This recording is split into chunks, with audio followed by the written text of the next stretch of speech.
पाठक जी, आपसे समझना चाहता हूं, नरेंद्र मोदी का भाषण भी आपने सुना होगा, लेकिन राहुल गांधी, उसके अलावा दिल्ली, उसके अलावा सुप्रीम कोर्ट, बुलडोजर पर आपने एक वीडियो बनाया था, काफी लोगों ने उसको देखा, सराहा, मिलियंस में वो वीडियो गए। लेकिन बात यहां मिलियंस की नहीं है, बात है कि ऐसी घटनाएं जो हो रही हैं, एक आदमी किसी के घर में रेंट पे रहता था, उसके नाम पे उस घर वाले की ही, मतलब जिसके यहां वो रह रहा था, वो उसी की दीवार तोड़ दी गई। ऐसी बहुत सारी घटनाएं घटी हैं। सुप्रीम कोर्ट इन तमाम घटनाओं पर आज कहीं ना कहीं संज्ञान लेते हुए रोक तो लगा चुका है। आगे देखते हैं। एसजी तुषार मेहता कहते हैं कि पूरे देश के अधिकारियों के हम हाथ नहीं रोक सकते, आप सरकार किस लिए है साहब, ये सवाल तो पूछा जाएगा। तो ये सारी बातें हैं, जरा आपका नजरिया इस पे डॉक्टर साहब। पहली बात तो हमारे नॉन बायोलॉजिकल प्रधानमंत्री का जन्मदिन है, तो वे चूंकि खुद कह चुके हैं नॉन बायोलॉजिकल है, तो जन्मदिन नहीं मानना चाहिए। अवतरित हुए हैं तो उनको बहुत बहुत शुभकामनाएं। लेकिन उनके युग में पिछले 10 सालों में देश कहां पहुंच गया है, इसकी वानगी 2 चीजों से देख सकते हैं जो बड़ी निशानियां हैं। नंबर 1, न्याय को बलाए ताक रखकर नैसर्गिक न्याय की परंपरा को, प्रक्रिया को, व्यवस्था को बलाए ताक रखकर बुलडोजर न्याय को स्थापित करने की कोशिश की गई। समाज में ये पूरी तरह स्थापित कर दिया गया कि ये सिस्टम है, ये व्यवस्था है और इस व्यवस्था के जरिए इंसाफ होगा। लेकिन आज सुप्रीम कोर्ट ने उस पर पूरी तरह रोक लगा दी। यद्यपि रोक तो उसी दिन लगा दी थी, लेकिन वो फौरी, तात्कालिक थी। इसके बावजूद सॉलिसिटर जनरल का ये कहना कि हम पूरे देश के अधिकारियों का हाथ नहीं रोक सकते, यानी सरकार की मंशा अब भी वही है कि ये बर्बर बेलगाम बुलडोजर किसी न किसी बहाने से चलता रहे। लेकिन आज सुप्रीम कोर्ट ने देश के सामने ये रख दिया और सत्ता को, भाजपा शासित राज्यों के मुख्यमंत्रियों को, उनके समर्थकों को आईना दिखा दिया है कि ये बेहद अलोकतांत्रिक विचार था जिसके पक्ष में आप तालियां बजा रहे। अब 2 सवाल इसमें बाकी हैं। जिस वीडियो का आपने जिक्र किया, हमारे दर्शकों का बहुत धन्यवाद।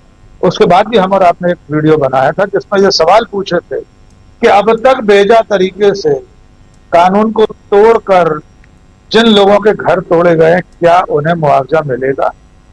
दूसरा सवाल हमने ये पूछा था जो दोषी अधिकारी हैं इस पूरी प्रक्रिया के, उन्हें कोई दंड मिलेगा, उन्हें चिन्हित किया जाएगा, क्योंकि कानून तो ये कहता है अपराध पिछले किसी भी समय में हुआ हो, जब संज्ञान में आ जाए तब वो अपराध। अब देखना है सुप्रीम कोर्ट 1 अक्टूबर को इस पर क्या कर। दूसरा विषय है देश के नेता प्रतिपक्ष, संवैधानिक पद पर बैठे हुए व्यक्ति को जान से मारने की धमकियां। ये धमकियां कोई ट्रोल आर्मी के 2 टके के 2 कौड़ी के ट्रोलर नहीं दे रहे। संविधान की शपथ लेने वाले राज्यों के मंत्री, विधायक, भूतपूर्व विधायक और तो और केंद्र में मोदी की सरकार में बैठे हुए मंत्री थे। मल्लिकार्जुन खड़गे ने ठीक याद दिलाया, हम और आप भी अभी 3-4 दिन पहले ये चर्चा कर चुके हैं कि हमारे राष्ट्रपिता की हत्या से पहले किस तरह का माहौल बनाया गया था। सरदार पटेल की वो चिट्ठी इतिहास में दर्ज है, दस्तावेजी प्रमाण है, जिसमें उन्होंने संघ प्रमुख को कहा था कि आपके विचार परिवार ने जिस तरह से नफरत फैलाई उसकी परिणति बापू की हत्या के रूप में जी। लगभग वैसा ही माहौल आज की तारीख में है। लेकिन इस एक विषय में मैं थोड़ा सा मल्लिकार्जुन खड़गे की उम्मीदों से असहमत हूं।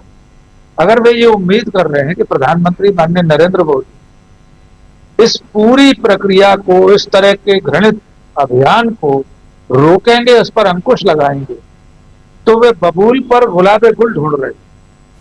एक बहुत छोटी सी कथा है डॉक्टर साहब जी, पंचतंत्र वगैरह में मान लीजिए या वैसी लोक कथा है। एक बच्चा स्कूल में बहुत अपशब्दों का इस्तेमाल करता था। शिक्षक उसके पिता के पास गया शिकायत करने, पता लगा वो उससे भी ज्यादा गाली देता। फिर उसके दादा के पास गया, मालूम हो गया वो उससे भी ज्यादा गाली देता। तो शिकायत करने किसके पास जा? संकेतों में आप समझ लीजिए कि मूल विचार, ये वैतरणी कहां से प्रवाहित हो रही, इसका उद्गम कौन है।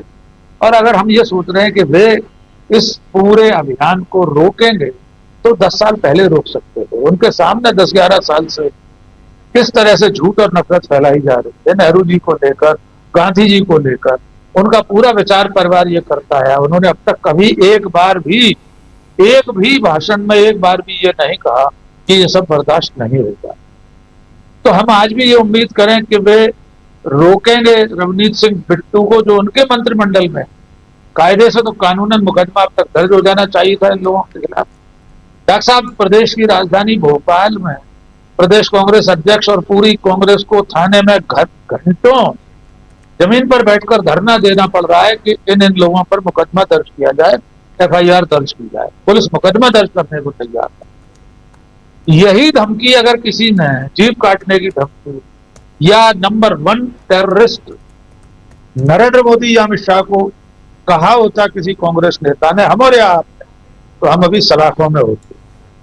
लेकिन वही बात कांग्रेस के नेता के खिलाफ कही जा रही है। कानून खामोश है, सत्ता की तरफ से कोई अंकुश नहीं लगाया जा रहा। ये ज्यादा चिंताजनक बात है। अंतिम बात दिल्ली के परिदृश्य पर, दिल्ली में जो राजनीति हो रही है, अरविंद केजरीवाल की राजनीति को हमें थोड़ा ठहर कर देखने की जरूरत है। उनकी सियासत भी Narendra Modi style of politics है।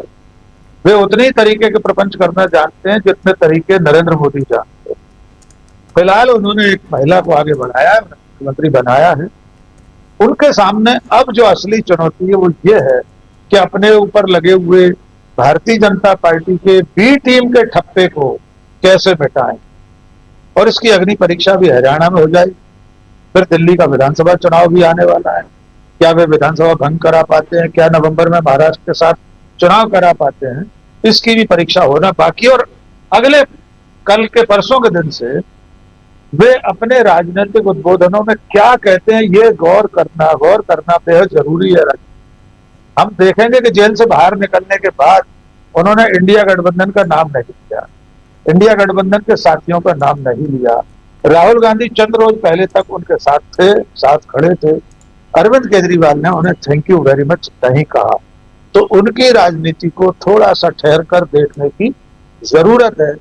फिलहाल नरेंद्र मोदी हर मोर्चे पर घिरे हुए हैं, उनकी सरकार घिरी हुई है। जी बिल्कुल बिल्कुल। नरेंद्र मोदी के हिसाब से अगर देखा जाए तो वो बहुत बुरी तरह से घिरे हुए हैं। एक तरफ राहुल गांधी पर जितने भी हमले हो रहे हैं तो कहीं ना कहीं नरेंद्र मोदी जितनी चुप्पी लगाएंगे वो नरेंद्र मोदी के ऊपर ही उल्टा वार होगा, ये तय मानिए। नरेंद्र मोदी देश के प्रधानमंत्री हैं, ये भी नहीं हमें भूलना चाहिए। लेकिन साथ साथ ये भी हमको याद रखना चाहिए कि इस वक्त राहुल गांधी के ऊपर हमले हो रहे हैं, यानी राहुल गांधी को आतंकवादी कहना, उनको जान से मारने की धमकी देना, उनके जीव काटने की बातें करना, ये सारी बातें अगर हो रही हैं तो और इस पर चुप्पी साधना देश के प्रधानमंत्री का, देश के गृह मंत्री का, यह अपने आप में कहीं ना कहीं बड़ा क्वेश्चन मार्क लेके आता है।